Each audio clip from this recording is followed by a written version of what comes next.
Bonjour à tous. Aujourd'hui, je suis avec Johan, dans le canton de Neuchâtel, et comme il vous l'a annoncé, nous sommes ici sur l'esplanade de la Collégiale.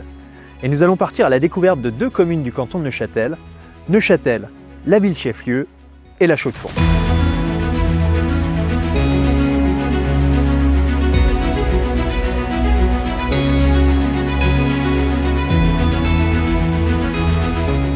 Bonjour à toutes et à tous. Aujourd'hui, je vais vous présenter deux villes. La première ville, la ville de Neuchâtel au bord du lac, et la seconde, une ville à la campagne, la ville de la Chaux-de-Fonds. Neuchâtel, c'est 45 000 habitants, répartis sur une superficie de 17,45 km², soit une densité d'environ 1500 habitants par km².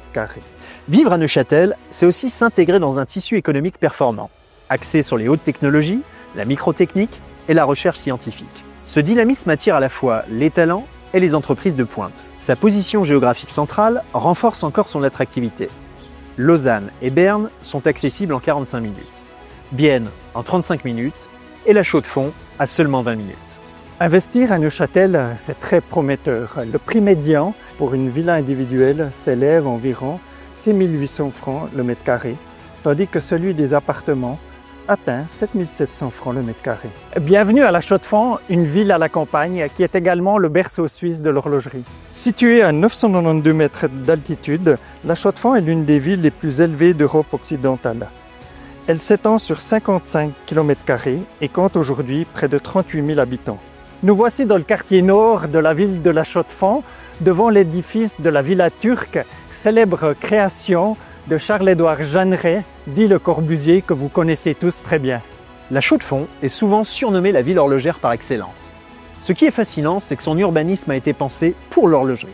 Après un incendie dévastateur en 1794, la ville a été reconstruite selon un plan en damier. Ce quadrillage n'a rien d'anodin.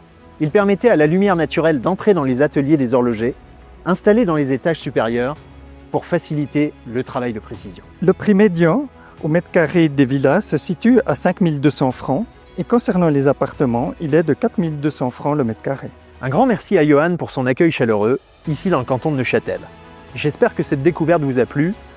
Vous l'aurez compris, Johan est un expert local du courtage immobilier parfaitement ancré dans sa région. Alors si vous avez un projet immobilier dans le canton, que ce soit pour une estimation ou pour vendre un bien, n'hésitez pas à le contacter. Pour ma part, je vous donne rendez-vous très bientôt pour un prochain épisode.